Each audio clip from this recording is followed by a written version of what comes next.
Welcome to my YouTube channel HBN with Sufiyan Siddiqui. जैसा कि आप लोग थंबनेल में देख रहे हैं कि बेसिक मैथ्स हम लोग यहाँ पर पढ़ाने वाले हैं। जो बच्चे हाई स्कूल में इस बार गए हैं, एग्ज़ाम की तैयारी करना चाहते हैं अच्छे से, तो उनके लिए एक ये बेसिक जो डाउट होता है बच्चों का, जो चैप्टर से स्टार्ट करने में, वो उसी से रिलेटेड में चैप्टर बनाया है। ठीक है, तो सबसे पहले कक्षा 10 की मैथ का जो पहला चैप्टर है, तो उसी से रिलेटेड ये टॉपिक होगा। पहला चैप्टर ये है आपका वास्तविक संख्याएं। कक्षा 10 का पहला चैप्टर आपका है वास्तविक संख्याएं। वास्तविक संख्या किससे कहते हैं और इसके रिलेटेड में कौन कौन सी संख्याएं आती हैं, इसके बारे में हम लोग बात करेंगे। तो आइए चलते हैं। सबसे पहले हम लोग संख्याओं की अगर बात आई तो संख्या से रिलेटेड ही बात करेंगे। जैसा कि आप लोग पीछे बोर्ड पर देख रहे होंगे, हमने एक चार्ट बनाकर रखा है कि टाइम ना वेस्ट हो और अच्छे से लोगों को पता हो। ठीक है, यहाँ पर देखिए कि यहाँ पर हेडिंग पड़ी है बेटा संख्या पद्धति। हेडिंग क्या पड़ी है? संख्या पद्धति। तो हम लोग यहाँ पर संख्याओं को अच्छे से जानने वाले हैं कि कौन संख्या यहाँ पर पढ़ेंगे। संख्या पद्धति मतलब यहाँ पर संख्याएं दो प्रकार की हैं। कौन कौन सी? एक होती है वास्तविक संख्या। कौन सी? एक होती है वास्तविक संख्या और एक होती है काल्पनिक संख्या। तो वास्तविक संख्या को हम लोग इंग्लिश में रियल नंबर बोलते हैं। क्या बोलते हैं? रियल नंबर बोलते हैं। और काल्पनिक संख्या को हम लोग इंग्लिश में इमेजिनरी नंबर बोलते हैं। यहाँ पर हम लोग का जो टॉपिक है, चैप्टर है आपका वास्तविक संख्या। वास्तविक संख्या इसको हम लोग पढ़ेंगे। तो वास्तविक संख्याओं के अंदर कई सारी संख्याएं यहाँ पर होती हैं।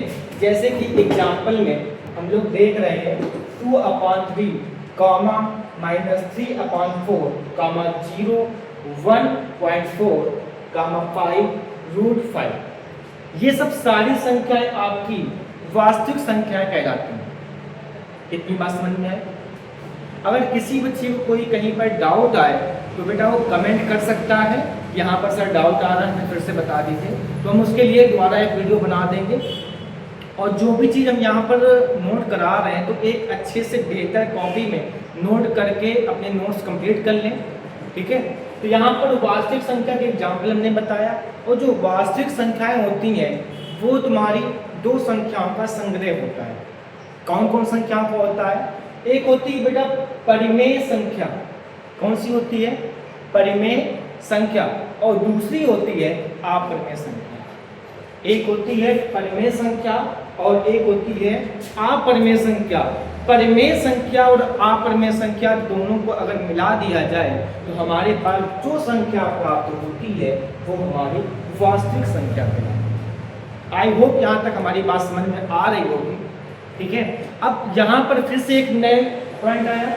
यहाँ पर सर ये बता परिमेय संख्या किसे कहते हैं? तो मेरे बच्चों यहाँ पर समझो, पहले परिमेय संख्या जो होती है हम लोग कक्षा 8 में पढ़ा है। कक्षा 8 में पहला चैप्टर है परिमेय संख्या। तो परिमेय संख्या हम लोग बचपन से पढ़ते हुए आ रहे हैं।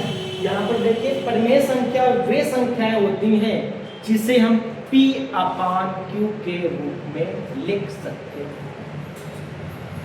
क्लियर? अब कुछ पहले से लिखी लिखाई होती हैं, कुछ को हमें लिखना पड़ता है, कुछ को समझना होता है। उसी से रिलेटेड हम लोग यहाँ पर एग्जाम्पल भी लिखें।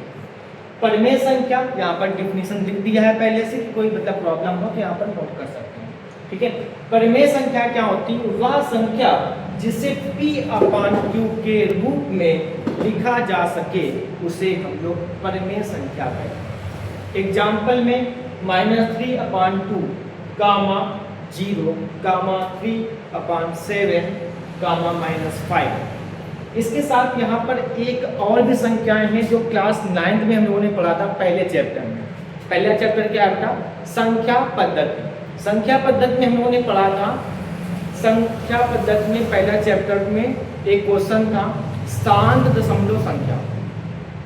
शांत दशमलव संख्या और अशांत दशमलव संख्या, मतलब एक शांत आवर्ती एक अशांत आवर्ती, है ना, ये पढ़ा था हम लोगों ने।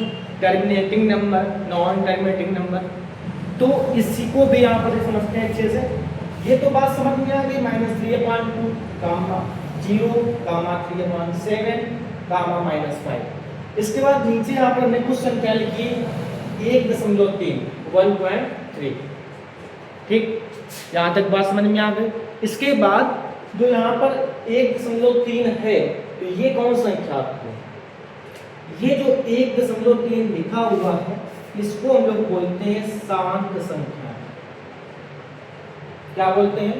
शांत संख्या, जिसका पूरा पूरा भाग चला जाता है, कोई शेष बार बार रिपीट नहीं होता। बात समझ में?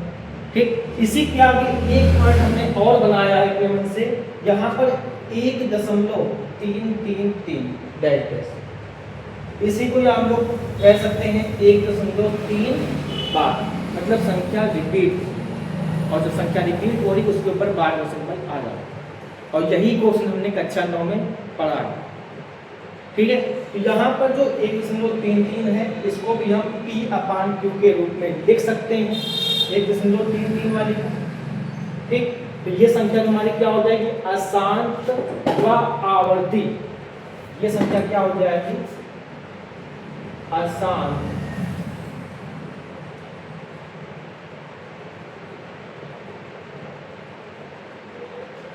व आवर्ती संख्या।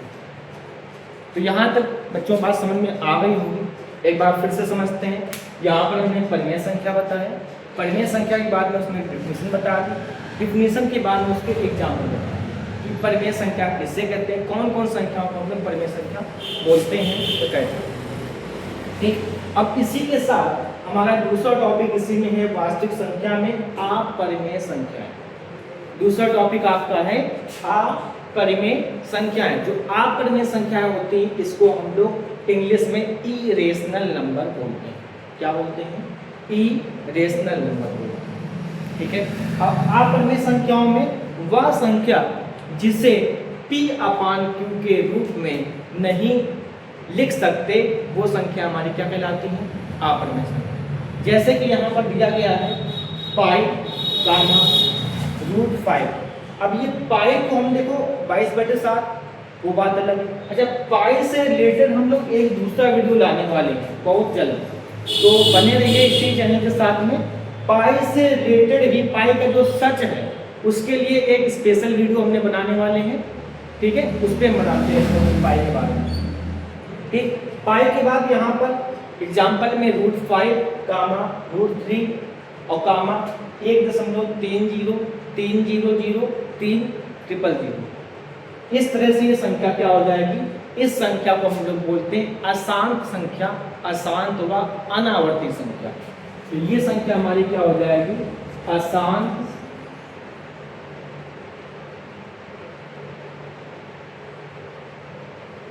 व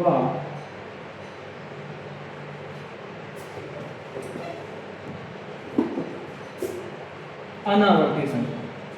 इस संख्या को हमने कक्षा 9 में पढ़ा है। अगर नहीं पढ़ा, अगर कोई डाउट आता है तो हमने पहले से बता दिया, ये सब चीज़ें यहाँ पर मिलेंगी। ठीक है, तो आज की क्लास में हमने क्या क्या पढ़ा है? सबसे पहले कक्षा 10 का पहला चैप्टर हमने वास्तविक संख्या के बारे में बताया कि वास्तविक संख्या किसे कहते हैं। परिमेय संख्या और अपरिमेय संख्याओं का जो संग्रह होता है वे हमारा वास्तविक संख्याएं कहलाती है। वास्तविक संख्याओं से रिलेटेड यहाँ पर हमने एग्जाम्पल भी दे दिया है। ठीक है, इसके बाद एग्जाम्पल के साथ में यहाँ पर वास्तविक संख्या में कौन कौन? एक परिमेय संख्या और एक अपरिमेय संख्या। तो परिमेय संख्या वे संख्या होती हैं जो P/Q के रूप में लिख सकते हैं, उसके एग्जाम्पल हमने बता दिए हैं।